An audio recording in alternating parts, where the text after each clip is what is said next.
Okay. All right. So again, I will officially welcome everyone to what are we doing today? Fermented mustard and ketchup. Two fermented condiments that I feel everybody should be able to make at home so that you enjoy things that are made at home. One, you add the benefit of fermenting it, and also, we all become much more sustainable when we're able to do certain foods that we buy from the store a lot at home. So it's interesting regarding mustard and ketchup. These are probably the most two beloved condiments around the world, right? And I did some research and I found out that Heinz is probably the most well-known ketchup manufacturer around, and they manufacture something like 6 million bottles a year. My numbers are probably lower. And I mentioned that because in terms of the ingredients, like if you actually read the Heinz ingredients label, there's actually a lot of stuff there that are not super healthy for you. Actually, not healthy at all. For instance, high fructose corn syrup, a lot of additives, a lot of thickeners, plus the fact that most ketchup nowadays are found in plastic bottles.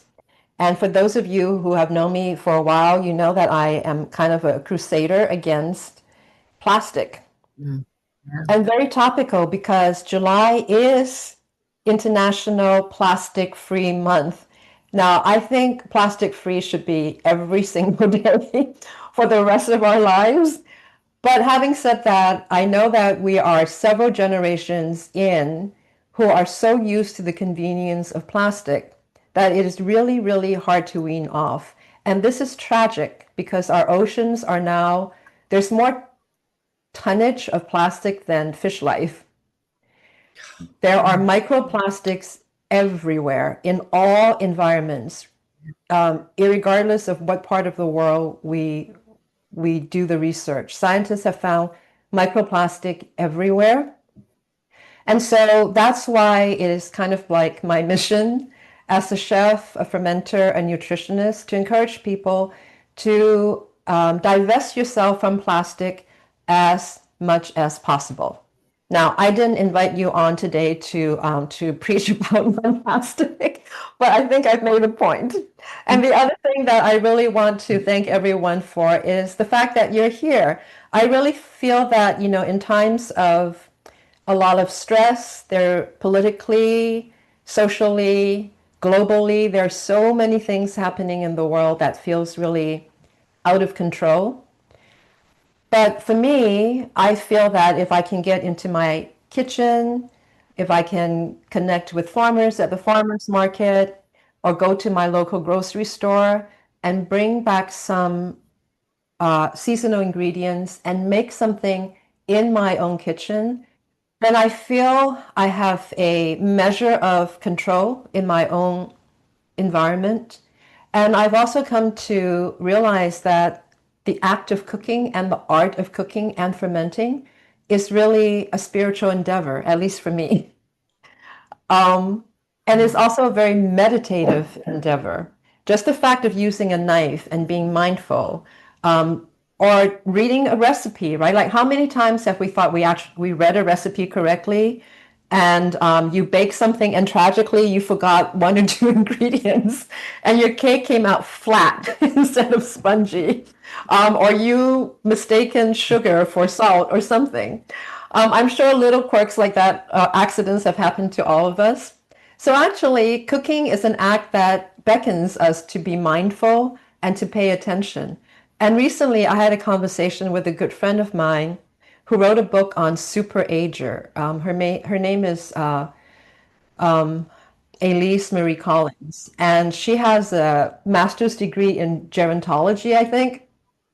And both of us decided that cooking and being in the kitchen, going shopping for ingredients, reading recipes, working the timeline out in your mind, we strongly feel that it really is very good for your neuroplasticity It helps you with brain health for sure, because you're doing something that's coordinated with your hands, with your eyes, with all of your senses, rather than sitting in front of the computer or the TV where, your vision and your hearing are probably the only two senses that you're actively using. Whereas in cooking, we're using everything.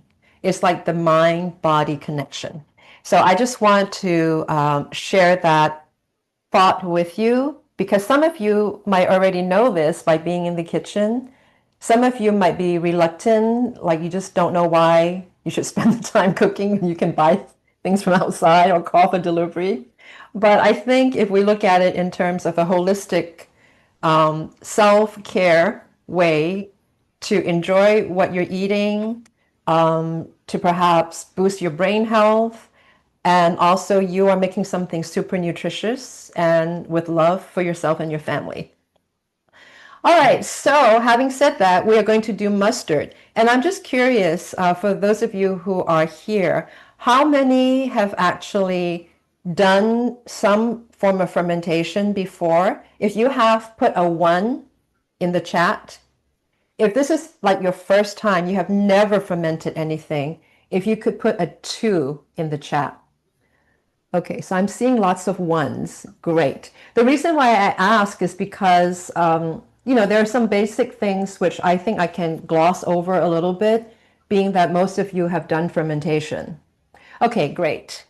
And for those of you who haven't, you're always welcome to ask questions.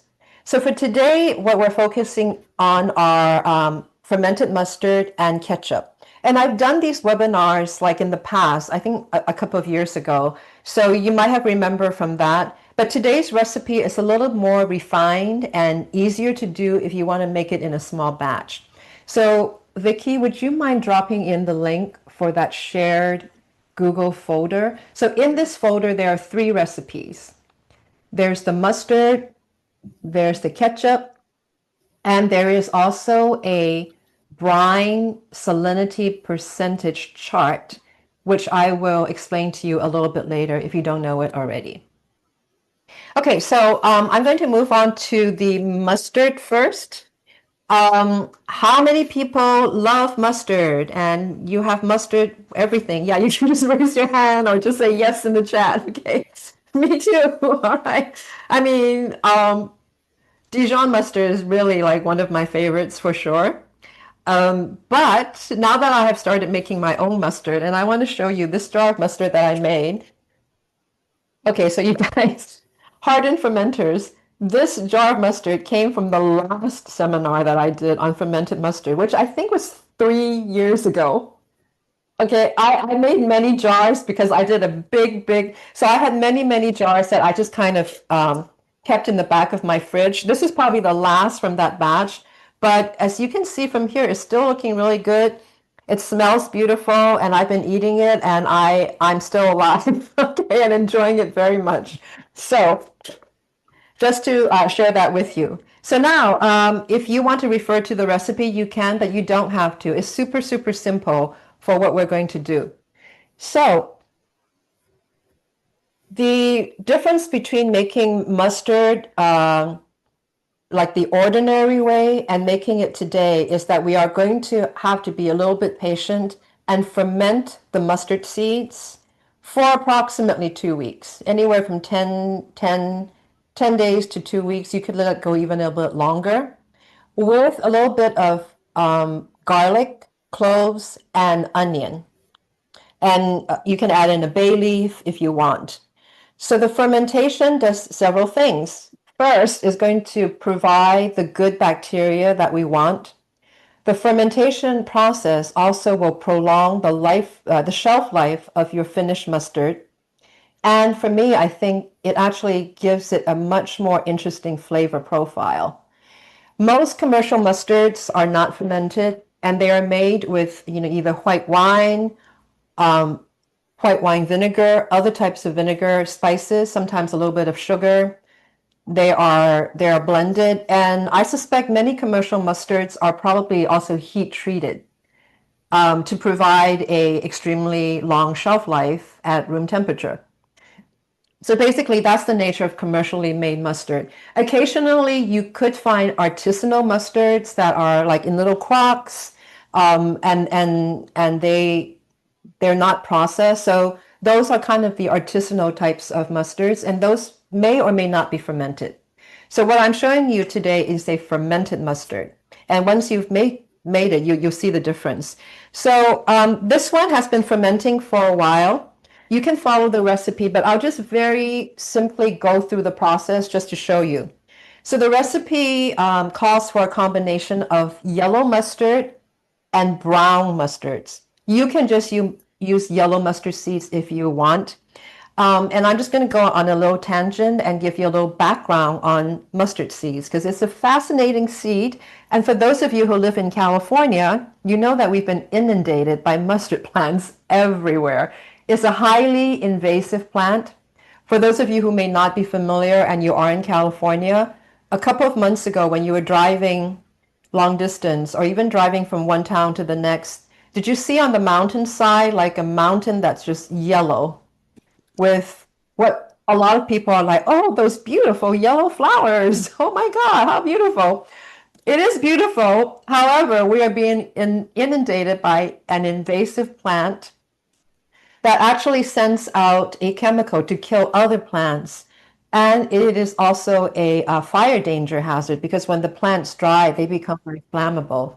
So although mustard plants are very beneficial and mustard seeds have been used universally for thousands of years across many cultures, it's interesting that in California right now we're having this invasive issue.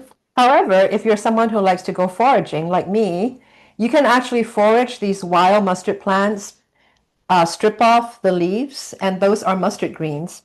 They are really delicious cooked. You can also eat the flowers. And from what I know of people who do a lot of foraging and conservation, they suggest that we actually yank that plant out from the root, all the way out. And then that root can be dried and turned into a powder as well. So that whole plant could be used if we want to. So next time you see a field of mustard flowers blossoming, you can harvest some just for fun to try it out. Okay. But in terms of mustard seeds, there are three primary ones. There's the yellow, brown, and black. And these are all from the Brassica family, although the varietals have different scientific names. But for our purpose, there's yellow, there is brown, and there's black. I'm just going to pause for a second here and kindly ask for anyone who has not muted themselves right now, if you could mute. That way we'll get a cleaner recording and there won't be background noises. Karen, yeah. I'm sharing the link, but several people are asking for the recipe. So I'm just wondering if people are not unable to open that link. Okay, let's pause for a second. Are you guys able to open that link and find recipes inside the folder?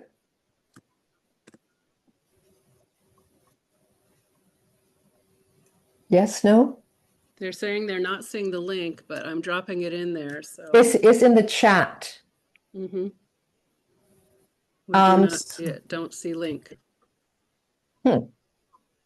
That's very strange. I see the link. Is it just one or two people who can't see the link? I can't see it either. What is it called? Does it have a name? It's just a blue, it's highlighted in blue, so you can click on it. Vicky, can you drop it one more time? Let me click on it and see what. Yeah. Okay, there. Oh. Yeah, I see it. If you click on the link, you should be able to see it. Oh, the other thing is. Do not see. I'm wondering if I am not visible to people. Can we hear Vicky? Yeah. You know what? Okay, let me drop the link and see what happens. So sorry about that. They're all saying no link. So maybe who can see my messages? Can you all see my messages? Copy link. All right, I'm going to drop the link now. Edit, paste. All right, I'm going to drop the link and let's see what happens. Can everybody see the link that I just dropped? Yes. Oh, wow. That's interesting. So, Vicky, something about, I have everyone listed as that I can participate in chat with. So um, okay, I'm going to drop the link one more time. Okay, so now you guys are seeing the link. that worked perfectly. Sorry, everybody. That is something happening on my end, I expect. So Oh, you probably didn't have it to everybody. You were only sending it to me. no, I had it on everyone. So I Okay. just changed that setting again. And it works now. Okay. You Okay. know, Zoom has been giving me, at least, a lot of problems. So there you are. So we apologize. Now everybody should be able to see the recipe. My Um, apologies. Yes. okay. So in terms of mustard seeds, as I was saying, there's the yellow, the brown, and the black. And across different cultures, going back to the Roman times, to the Mesopotamians, we've been using mustard seeds a long time in humanity. And interestingly enough, a lot of religions have used the mustard seed as parables. You know, I think in Christianity, there's something about the tiny little mustard seed can grow up to be a big, big, phenomenal plant in terms of your faith. I know in Buddhism, there's a famous story of a woman who lost her child, and she went to the Buddha to ask him if he could basically bring her child back to life. And he said to her, he gave her a handful of mustard seed and said to go around to every household and give the mustard seeds to any household that has not experienced death. So the woman took the handful of mustard seeds from the Buddha and she went around the entire town for the whole day, and there was no household that has not experienced death.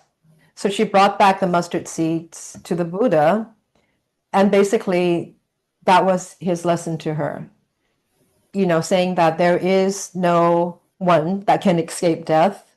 And basically, it is better to understand impermanence rather than trying to skirt it or ask for some kind of miracle. So that's a very profound story based around mustard seeds. And I think even in Islam, uh, like I said, in different religions, they use the mustard seed as a symbol for something seemingly small. I think it is one of the smallest seeds around, but yet, again, it can grow to a ginormous plant, and it's been used for thousands of years. And also, you guys, for those of you who are interested, there is a National Mustard Museum in Middletown, Wisconsin, should you ever choose to visit. And they claim to have over 6,000 types of mustard in all kinds of different packagings. And there's a lot of great information from that museum. So I got this from the web. It says that Pope John the 12th loved mustard so much that he created a Vatican position for a mustard maker. In French, Grand Moutardier du Pape, the grand mustard maker to the Pope. So there you are, something to aspire to.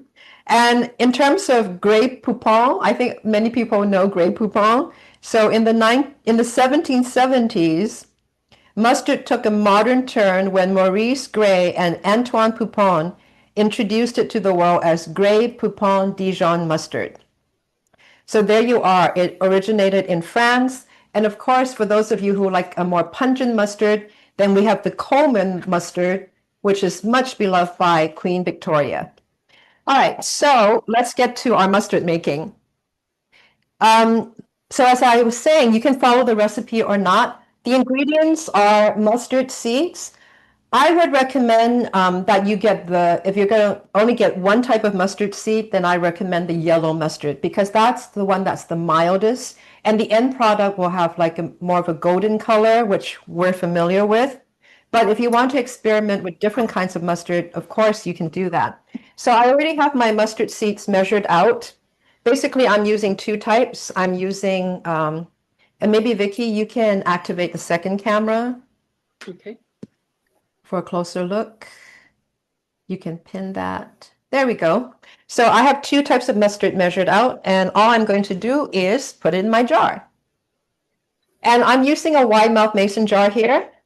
But this one that has been fermenting, I used the new version of crowdsource, the little fermenter on the French Le Parfait jar. But you can use either. So I'm going to put in my yellow mustard seeds and my brown mustard seeds. Okay. And we're just going to add in I have some shallots and garlic. I'm just going to keep it very simple. Now, the one thing that helps this to ferment properly is we do want to add in either some brine from your fermented pickles or sauerkraut. You can even do a kimchi brine, or you can also use whey. This will help to ensure that there are good microbes in there, because mustard seeds in their nature they really don't have lactic acid bacteria. With the addition of a little bit of garlic and onion or shallots, it will start to ferment, but because the volume of raw ingredients to mustard seeds is skewed, in this case, I do add in 1 tablespoon or so of any kind of lacto-fermented brine. Just make sure that your brine has live cultures in there. Oh, someone is sharing a picture of the museum. Is that the museum? Thank you. Lovely. Wisconsin, I have never been to, but you know what? I wouldn't mind taking a road trip and going to that museum. I think it'll be a fun thing to do. Maybe we can do a group field trip to the Wisconsin Museum of Mustard. All right, so I'm just going to add in a clove of garlic, and I'm just doing this quickly to illustrate the point rather than, actually setting it up. Now, one thing about doing fermentation of mustard seeds, they will swell, they will expand. So do not fill it up to the top because your jar is going to overflow. So that's why you see that in this jar, I'm just filling it up about 1/3 of the way up because the seeds will expand. So that's an important point to remember. All right, so I'm putting in the garlic, and now I'm going to put in a brine that's about 3% salinity. Don't worry about the percentage right now. I'll show you how to do that later. This is kind of like my bonus thing for the class today. So here, so because I use so much brine, this is my ready-to-go brine that I have at hand all the time, and I have it at about between 2.5 to 3% salinity. So I'm just going to pour my brine over, ensuring there's at least about 2 inches above the mustard seeds, because like I said, they will start to swell. All right, and then at this point, oh my gosh, terrible. I forgot to have my crowdsource thing on, but you guys know how it works. Then you're going to set up your fermentation top, whatever device that you're using, and let it ferment at room temperature. If for whatever reason you don't have a fermentation device top that fits onto a mason jar, you can do the jar in a jar method. Anchor a small jar on the top of this. This one is actually too big, but you got the point. You put that in and you weigh it down to ensure that it ferments properly. This is what we're after. We're after the mustard seeds, and there's about 1 inch at least of the brine above the top of the mustard seeds, and you have your fermentation top, and you let it ferment at room temperature for about 10 days. Okay, so any questions on this process so far? Any questions about the fermentation, just in case there's some newbies who are not understanding it? Are you guys good? Okay. All right, so then you let it do its job at room temperature, and when you are ready, this is where the fun begins. If you look at the recipe, you see that I actually made a point to say that making mustard is really an art. Okay, and so you can be the artist of your own mustard making. And Vicky, can you go close in on the ingredients again? Okay, great. So here I actually have some spices that you can add. You can also add herbs, by the way. So it's powdered garlic. And powdered garlic will give you, oh, you know what? I'm getting it confused. I'm jumping ahead. This is for the mustard. For the ketchup, for the garlic, for the mustard, you can add in if you want to make it spicy. When you're actually blending it after it has fermented, you can add in some chili powder. You can add in some nutmeg. You can even add in a little bit of cinnamon. Additionally, if you want a sweeter mustard, you can also add in honey or even maple syrup or just regular sugar. So you can see that after the fermentation, at the point where you're blending your mustard, that's when you can really branch out and add in different flavorings that you want. In the store, you've probably seen honey mustard or spicy mustard or mustard with this and that herb. All it is adding it in when you are processing it to give that extra kick. For those of you who like it spicy, you could even add in like Thai chili, something like that. So feel free to just improvise. But if you're totally new to this and you want to just do one batch that's fairly simple, when you drain out your fermented mustard and blend it, you have mustard. All you need to do is adjust the salt a little bit if you like it salty. You can add in some ground pepper if you want. So it's really that simple to make your own artisanal mustard at home. So at this point, we'll pretend like this is your jar and it's fermented and it's completely ready to go. What you do want to do is strain it out. You don't want to dump the whole thing in because you also want to control the consistency of the mustard. Some people like it a little bit more pourable. Some people like it maybe a little bit more grainy. So therefore, you want to drain out the fermented liquid that you can save for other uses or add in to give it the right consistency. So does that make sense for everybody? Okay, so I'm going to do that right now. I'm going to get my strainer.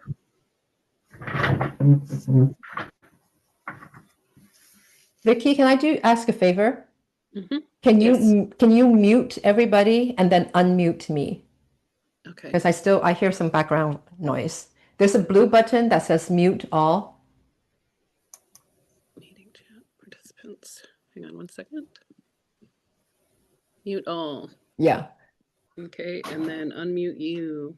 Or I could be on. All right. Okay. We're back. Thank you. Okay. So now I'm going to drain my mustard into the strainer. There we go. Make sure all the water, I mean, not the water, but the brine has been drained out. Okay, and you'll see that after it's fermented, the mustard seeds have probably like maybe doubled in size. Oh, and so the other benefit of fermenting it like this is it's better for your digestion because all seeds are hard to digest. So when you ferment it like this, the mustard is even more beneficial for your digestion. So as you can see, we have the mustard here, and a little goes a long way. You see how the mustard grew big, okay? And if you're using a bay leaf, make sure you remove that because you don't want that to be blended into your mustard. And now I'm just going to pour it into my blender here, along with the onion and bits of garlic. Okay, and I'm going to pour in just a little brine to make sure that it does start blending. But I'm saving almost half of it in this bowl. So now, sorry for a little bit of noise, we're going to turn in my blender.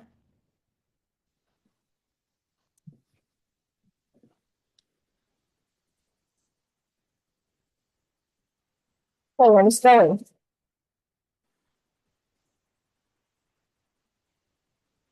Now, don't be tempted when it hasn't started rotating to add in more brine because you might end up with something that's a little bit too watery for your liking. So what I do is I'm kind of patient. I'll do this. I have learned not to stick this into the thing when it is grinding because I have damaged many, many utensils that way. So I no longer do that. Okay, so liquefy. So it looks like it does need a little bit more liquid. So I'm going to add in maybe a couple of tablespoons more. And already I smell the mustard, which is really fragrant.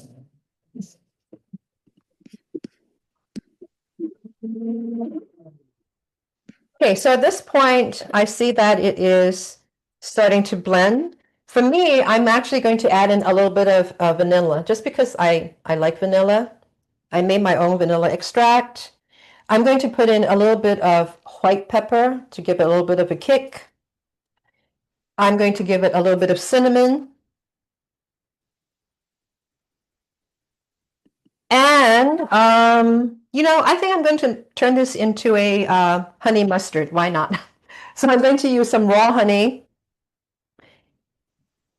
I'm going to do maybe roughly about a tablespoon or so.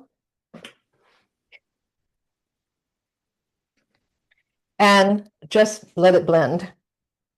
All right, I'm going to add in just a little bit more liquid to help facilitate. Stir that around a little bit. If you have a Vitamix, it will blend it much faster, but depending on the size of your Vitamix, this amount may not blend really well. That's one of the issues with Vitamixes. You need to have a certain volume.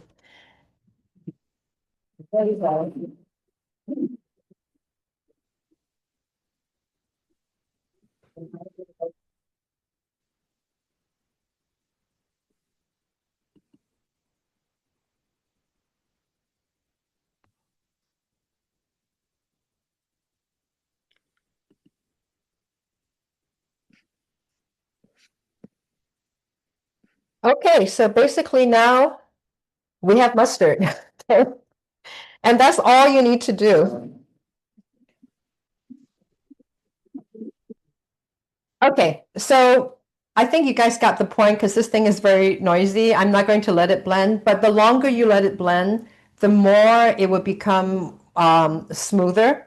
And at the end, if your blender isn't super powerful and you have some little bits of seed, you could even strain it out if you want. And after you store it in the refrigerator, it will thicken a little bit more. So basically, that's how we make a mustard. And I am actually going to taste this mustard and see how it is.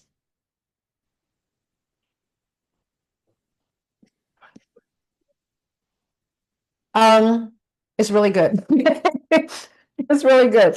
What you do want to do is, if you can, let it also let the flavors mature together a little bit for a day or so before you start using it. It really helps. Now, in terms of storing it, I would suggest that you store it in glass jars. Any mason jar, any glass jar will do. So for this, I usually do several jars, and I just pour them into glass jars and store it that way. You can store it in the fridge. It'll definitely last longer that way, but you can also store it at room temperature too, because I have kept mine room temperature and it's pretty stable. Okay, so any questions on the cultured mustard? People are asking about the blender that you're using. Oh, okay. This is a blender that I inherited from my mom. It's an austerizer. It's that old-fashioned one. And why I love it, it has a glass bowl. Can you hear that? This is glass, okay? I do have a Vitamix, but it's a little bit unruly. And like I said, I find that when I'm doing a small amount, it's hard to get it going. Plus, it's hard to clean. This is the old-fashioned one where you can take this down and also clean it. And I also have another one too, which I don't know where I got, and it fits onto the same base. So I hang on to these like treasures because they're glass. So, all right. So we have our mustard. Now we're going to move on to our ketchup. And making ketchup is super, super easy. There are different variations. And okay, I was mentioning about Heinz, right? So all it is really is tomato paste mixed with spices stuck into a jar. That's basically what ketchup is. Okay? The magic comes in the flavoring. And I sometimes feel like with mustard and ketchup, these are condiments that we really don't think about much anymore. Like if you order French fries, you're automatically going to want ketchup. Or in my case, I love Dijon mustard. But how many times have you actually sat there and said to yourself, wow, that ketchup really tastes good? I think we're so used to it that we don't even think about how does that ketchup taste. And I can tell you, most commercial ketchup is just not that healthy for you. So when you start making your own, again, you can become the artist of your own ketchup making and add in different flavors. So in my version, I actually fermented the tomatoes, which I have here. And I'm not going to show it to you because it's just super easy. You chop up some tomatoes, you dunk it into a jar with garlic, with a bit of shallot if you want. Let it ferment. And again, with this batch, as with the mustard seed, you want to add in 1 or 2 tablespoons of fermented brine from a different batch of sauerkraut, pickles, what have you. And you can also use whey. Does everyone know what whey is? Whey? It's the white liquid that you strain out from yogurt. So those are your choices to add to your ferment to ensure that it has the probiotics that we want. So same thing for here. This has been fermenting for about 7 days. I added some whey from yogurt, and we are ready to strain it out just like before. So with this, you do want to make sure that the tomatoes are strained really, really well so that your ketchup has a nice consistency. So again, I'm just straining the tomato into this. And I'm just going to use, I'm kind of going to use this against this to give it a good press. See, this is kind of a good trick. I'm just showing you. A bowl over that to press down to get more liquid out. Karen, does whey change the flavor of your ketchup? I mean, with whey, you don't want to go beyond 1 tablespoon. For me, I don't detect it. But if you are dairy sensitive, then you probably do not want to use whey. Okay. Thank you. Yeah. But there are some good commercial yogurt now that are made from coconut. If it is a genuinely probiotic filled vegan yogurt, and if there's any liquid that you can strain out from it, you can use that as well. Another option is you can also break up a probiotic capsule and add it to it too. All right, so I'm doing this. I'm straining out my fermented tomatoes and such, and I ended up with a lot of lovely brine that you do want to reserve. Do not toss this away because you can use it to make salad dressings. You can use it to marinate all kinds of different things. You can even drink a shot of it if you want. Yeah, kind of like salty tomato water, which might be kind of lovely in the heat. Oh, how about ice salty tomato water? I just invented something new, you guys. Save your tomato brine.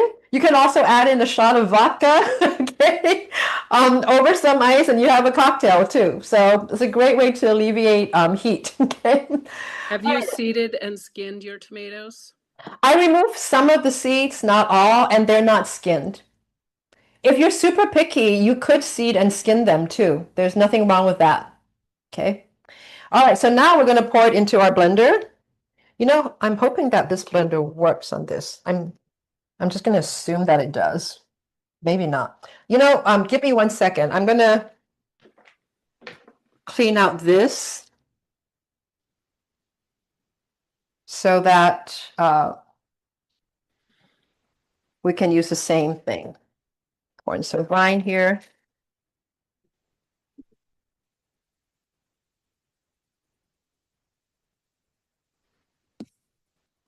Okay.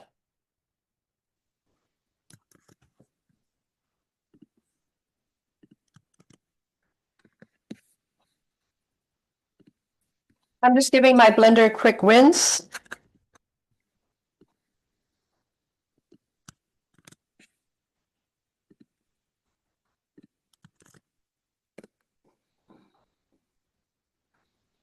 All right, so we are going to just blend the tomatoes with tomato paste and spices. Okay, so tomato goes in.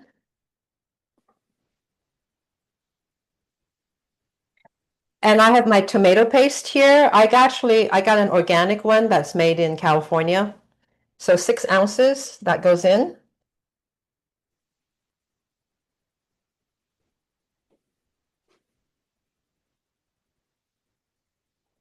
And then a lot of ketchup has the Worcestershire sauce, okay, which I can barely pronounce, but it does have anchovies in it. So if you're a vegan or vegetarian, you might not want to use this, or you can use a vegan vegetarian version of it. Now I'm going to add in some garlic powder because that really punched the flavor up. I'm going to use some cloves. That's also very common in a lot of ketchup recipe. Vicky, can you just give a close-up of cloves? Sure. And we have a question about the type of tomato that you're using. Oh, okay, great. I was actually going to mention that. For this one, I'm using Romas, but you can use any tomato. If you grow some in your garden, even better. So these are whole cloves here, but I'm just using the ground cloves. You don't want to do the whole cloves because they're not going to break up, and you'll end up with like spiky things in your ketchup. So I'm using ground cloves, and a little goes a long way. So probably a 1/4 tablespoon. I'm also going to add in a little cinnamon.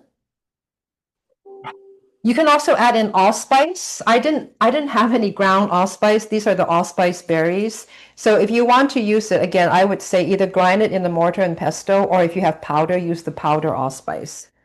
And I think that's about it. Oh, I'm also going to add in some nutmeg. I really love nutmeg. So we're going to add some of that. Okay, so those are the spices that I'm adding in. And in lieu of this, I'm actually going to go crazy and add in some molasses. Okay. Again, a lot of ketchup, all commercial ketchup has sweetener in it. And so in my attempt to not use any commercialized sweeteners, I'm going to add in some molasses.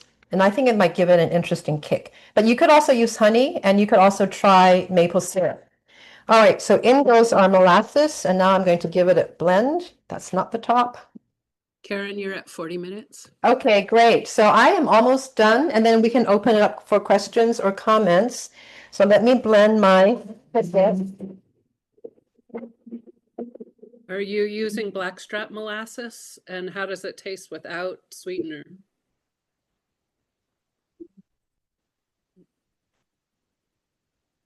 All right, I was living a little dangerously, sticking this thing in. Karen, do you use blackstrap molasses? And how would it taste Yeah, without? this one, it says you could use either one. This one is unsulfured molasses, the Breer Rabbit brand, just something that I got from my local market. I like the taste of molasses, and it has a nice earthy flavor to it.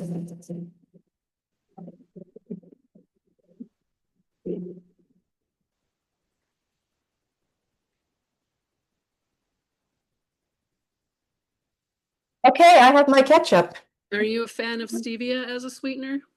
Yeah, you can use stevia, but if you add too much, the reason why stevia is tricky is people always think there's an aftertaste to it that tastes a little like chemicaled, although stevia is natural if you use just the green powder.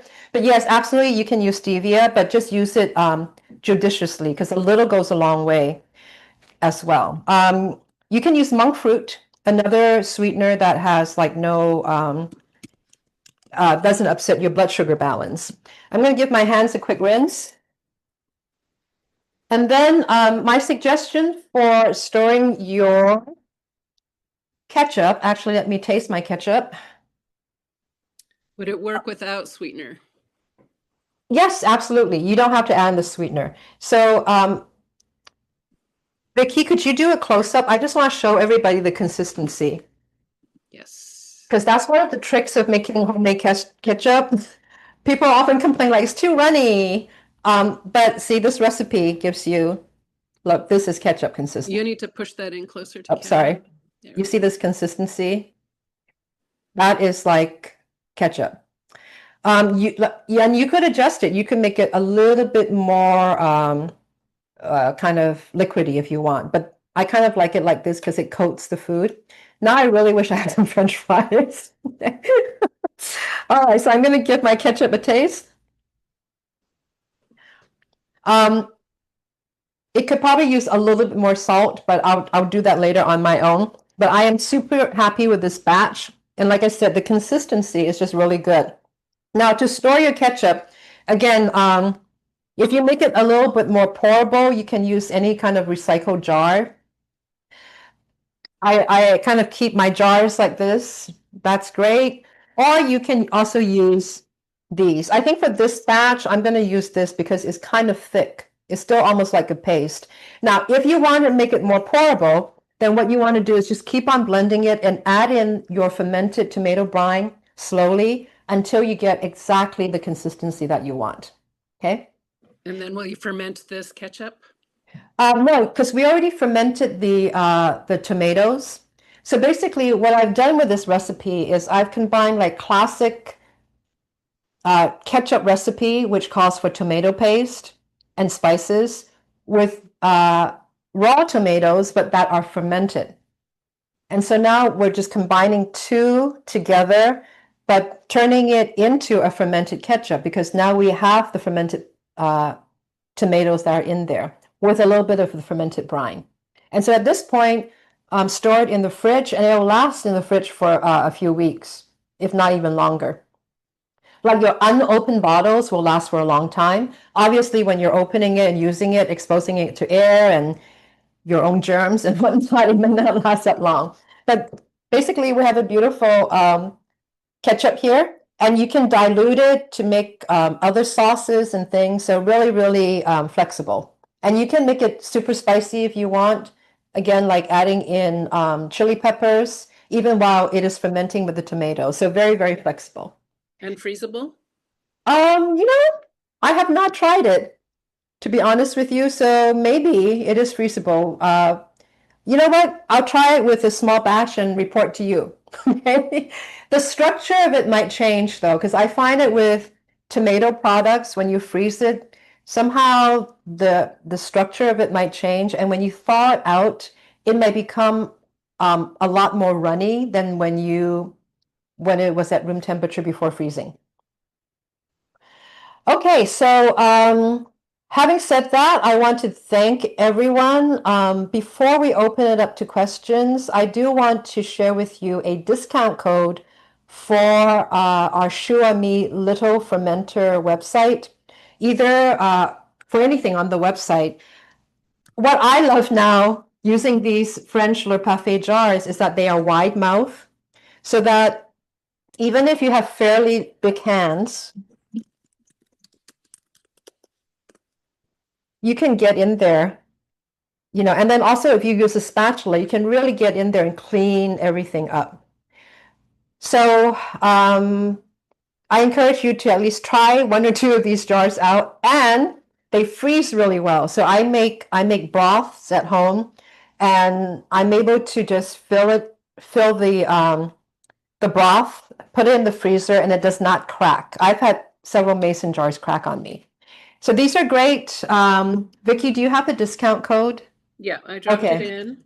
Great. So the discount code is Ferment Love 2025, and it'll give you 20% off anything on our website. It does expire June 30th, I believe. Yes. Now, I realize there's one little thing that I forgot to show you guys. So Vicky, could you give a close-up? Mm-hmm. And by the way, this beautiful scale, this handy dandy Le Parfait scale, is also available on our website. It's great because it can measure fairly low increments to about 1 kilo. So it's really good for baking and when you want to measure spices and stuff more precisely. So what I want to share with you is that in that shared folder, you had a salinity chart. Usually I tell people if you just want to have a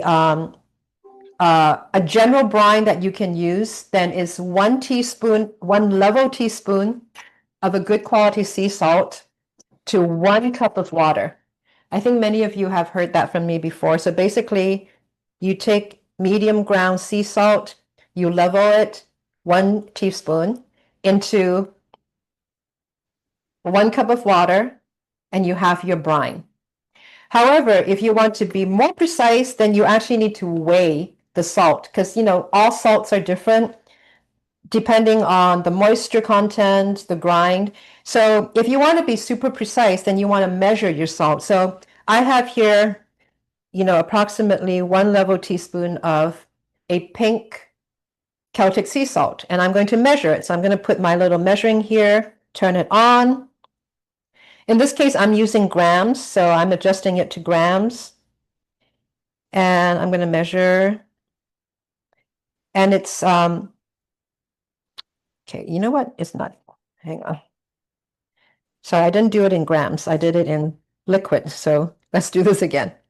All right, so 0, the unit is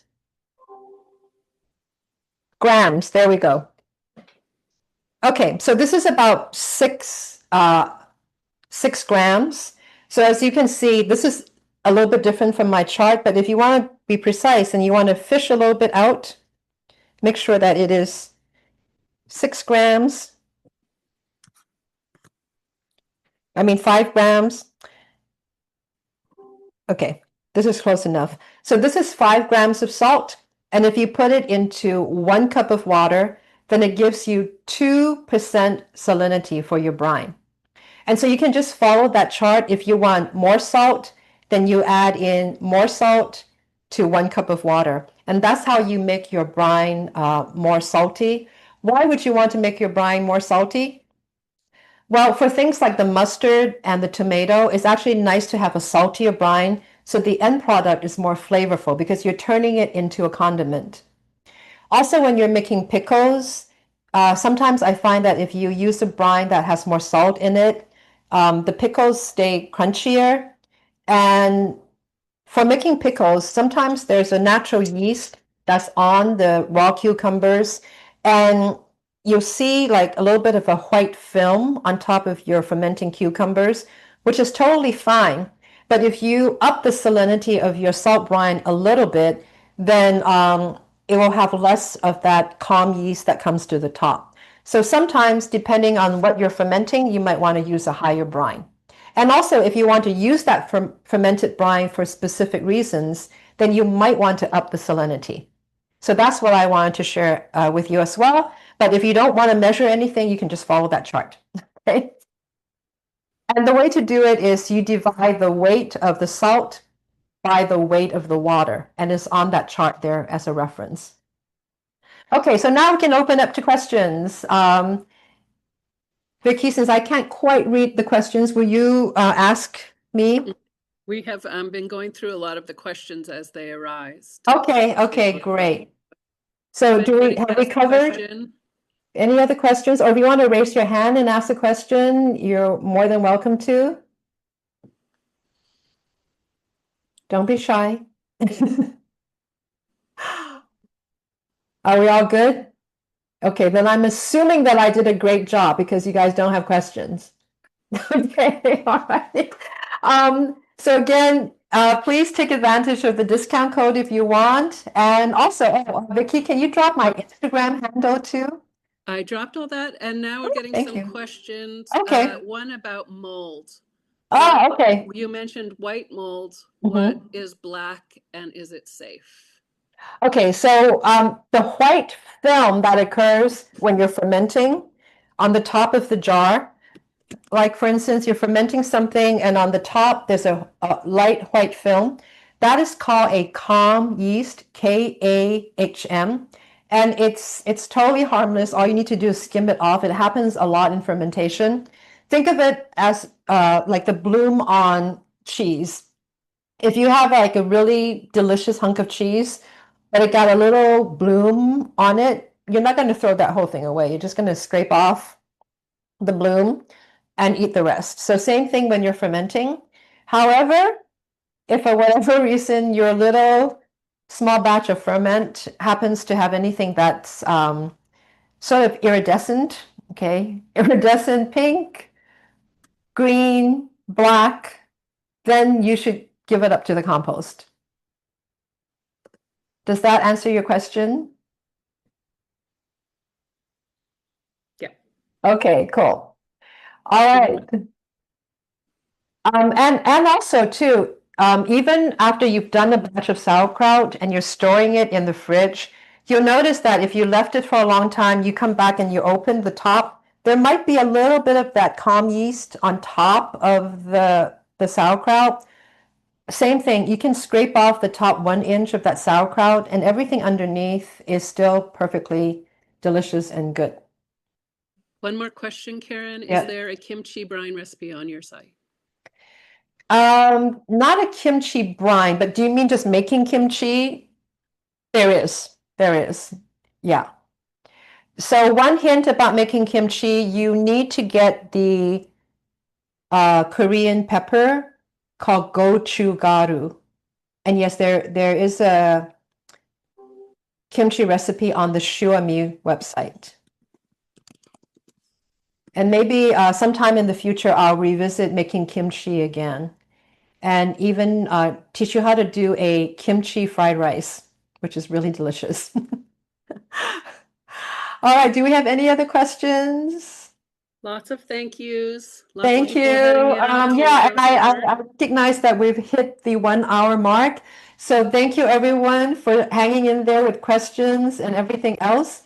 I encourage you to try the recipes. And if you need to get a hold of me, the best email is karen@kareniscooking.com. And I will try to respond to your questions in a timely manner. The recording for this will probably take me 2-3 days to get up, but I will notify you when it's ready as well. Karen, we do have one last question sneaking Sure. in. How do you make sure the salt is dissolved? Do you heat the water? Okay, if you are using a good quality filtered water, you don't need to heat the water up. I mean, salt will naturally dissolve in water. So, for instance, this one, and I use an unrefined Celtic sea salt. That's my water is a little bit gray, but that's okay because there's minerals in it. So if you dissolve the salt into cold water, just let it swish it around and it'll be fine. If you don't know the quality of the water that you're using, then you should bring it to a boil. And then you can add in the salt at that point or let the water cool off and then, dissolve it into the water. All right, any other questions? I'm just wondering how I got black mold. Did I not dissolve enough salt? And then again, what type of water? Ideally filtered water that is free from chlorine, chloramine, and fluoride. If you're using tap water, that might cause it. Also, exposure to something in the air that got into your fermentation, that can happen. I So, have well water. yeah, so I mean, I don't know the quality of your well water. So that's really hard to say. Yeah, maybe try the same thing again using a different water, same recipe and see what happens. Then that way you can kind of tease out, was it the water or something else? All right, so cheers everybody. I'm having my shot of pickle brine, okay, to populate my gut microbiome, and I hope that you do the same for the rest of the day. Enjoy something fermented, and more importantly, make lots of fermented stuff at home. Okay. Cheers, everyone. Thank you.